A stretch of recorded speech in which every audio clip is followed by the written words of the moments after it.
সুপ্রিয় শিক্ষার্থীবৃন্দ, বরাবরের মতো বীজগণিতিক রাশির লিখিত টাইপ 3 নিয়ে তোমাদের সাথে হাজির হয়েছি। আমরা আজকে দেখব যে টাইপ 3 বীজগাণিতিক রাশি এই ধরনের অঙ্কগুলো আমরা কিভাবে সলভ করতে পারি, এরকম মানগুলো আমরা কিভাবে সলভ করব। দেখো, এর আগের অঙ্কে কিন্তু এখানে স্কোয়ার ছিল, কিন্তু এখানে স্কোয়ার কিন্তু থাকবে না। যখন এখানে রুট থাকবে তখন কিন্তু এখানে স্কোয়ার থাকবে না। বাদ বাকি ক্যালকুলেশন আগের মতোই।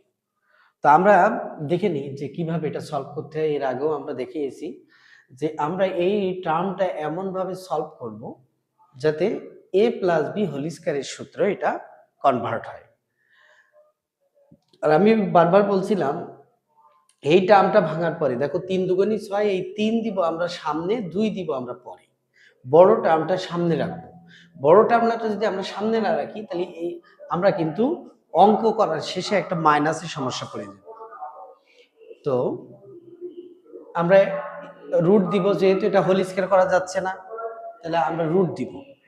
তাহলে √3a² plus 2ab plus b²। দেখো এই টার্মটা কিন্তু এই টার্মের বাইরে না। রুট আর স্কয়ার কেটে গেলে 3, 2 √3 √2 রুট আর স্কয়ার কেটে গেলে 2। তাহলে কিন্তু দেখো এই টার্মের সাথে আমি কোনো টার্ম আমরা বাড়াইছি না, আমরা কিন্তু কমাইছি। তো এটা a প্লাস বি হোল স্কয়ারের সূত্র। এই স্কয়ার তুলে আমরা কিন্তু এই বাম পাশে যে ভেরিয়েবলটা থাকবে তার মাথায় রুট দিব। এবার রুট এক্স আমার বের হয়ে গেল। এই অঙ্কটা করতে গেলে আমাকে কিন্তু রুট এক্স লাগবে এবং 1/√x লাগবে। তাহলে আমি এখন 1/√x আগের মতোই 1 দিব, রুট এক্স এর মান দিব। এরকম টার্ম থাকলে তোমাদের বলে দিয়েছি ঠিক তার অপোজিট মাইনাস দ্বারা গুণ করতে হবে উপর নিচে। a plus B into a minus B, তাহলে a স্কয়ার মাইনাস কি বি স্কয়ার, আর উপরে যেটা থাকবে সেটা থাকবে। তাহলে রুট স্কয়ারে কেটে 3, রুট স্কয়ারে কেটে 2, 3 থেকে 2 চলে গেলে 1 থাকে, এই 1 না দিলেও চলে। তাহলে 1/√x এর মান কিন্তু আমরা পেয়ে গেছি √3 মাইনাস √2। এবার আসি, এই অঙ্কটা যদি আমরা করতে যাই তাহলে আমাদের মাইনাস মানটা রাখবে। তো মাইনাস মান আমি বের করে রাখবো, √x মাইনাস 1/√x। এই যে √x এর মান, এই হচ্ছে মাইনাস 1/√x আমি বের করে রাখছি √3 মাইনাস √2। তবে মাইনাস থাকলে আমরা অবশ্যই একটা ফার্স্ট ব্র্যাকেট দিব। এই ব্র্যাকেটটা যখন আমি তুলে দিব তখন এই মাইনাস আর এই মাইনাস গুণ হয়ে প্লাস হয়ে যাবে। √3 কেটে গিয়ে আমরা পেয়ে যাব √2, দুইটা √2। এবার আসি আমার মেন টার্ম কিভাবে আমরা সলিউশন করব। এবার x√x মাইনাস 1/x√x, এই x কে আমরা দুইটা √x লিখতে পারি। মনে রাখতে হবে প্রত্যেকটা টার্ম যদি আমরা 2 দিই, 2 এর পরিবর্তে আমরা দুইটা √2 ব্যবহার করতে পারবো। 3 যদি লিখি, 3 এর পরিবর্তে আমরা দুইটা √3 ব্যবহার করতে পারবো। ঠিক সিমিলারলি এখানেও তাই, একটা x হলে আমরা দুইটা √x ব্যবহার করতে পারবো, আর আগে থেকে একটা আছে, নিচেও একই। তাহলে এখানে √x 3টা, তাই আমরা কিউব দিয়েছি, আর এখানেও √x 3টা, তাই আমরা √x কিউব দিয়েছি। আমরা জানি 1 এর কিউব করলেও কিন্তু কি হয়, 1 হয়। তাহলে একসাথে আমরা দিয়ে দিলাম a cube minus b cube. a cube minus b কিউবের সূত্রটা আমরা এখন বসাই দিব।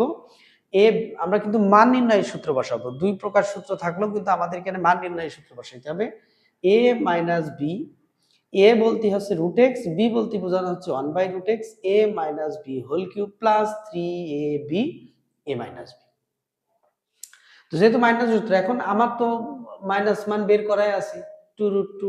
তাহলে এই অঙ্কটাও আমরা বসাই দিব, 2√2 মাথায় কিউব দিব, আর এ আছে প্লাস 3, আর এটা √x কেটে গেল, আর √x মাইনাস 1/√x এর মান 2√2, এখানে কিউব দিব প্লাস 3 2√2।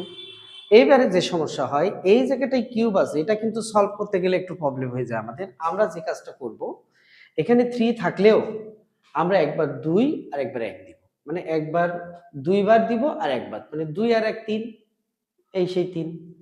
এখন এটা লাভ কি হবে, আমাদের ভুলের সম্ভাবনা কিন্তু কম থাকবে। এই 2 এর স্কয়ার করলে 4, রুট স্কয়ারে কেটে 2, আর 1 পাওয়ারে দিলেও যা, না দিলেও তা। তাহলে 2√2, আর এদিকে আছে আমাদের 3 দুগুণা 6, 6√2। তাহলে 2 দুগুণে 4, 4 4 16√2, আর এদিকে আছে 6টা √2। তাহলে 16টা √2 আর 6টা √2 মিলে 22টা √2 হয়ে গেল। এগুলো সবই এসএসসি পরীক্ষা বিভিন্ন বোর্ডের বিভিন্ন সালে 2024 25 23 তোমরা যদি প্রশ্ন বিশ্লেষণ করে দেখো, এই টার্মের ম্যাথটা আমি এখানে একটা দেখাইছি, কিন্তু সব অঙ্কের সিস্টেমটা কিন্তু একরকম। আমি তোমাদের দেখাইছি এই ধরনের টার্ম কিভাবে সলভ করতে হয়। এভাবে তোমরা সলভগুলো আরো বেশি বেশি প্র্যাকটিস করবে। ধন্যবাদ, আজকে পর্যন্তই।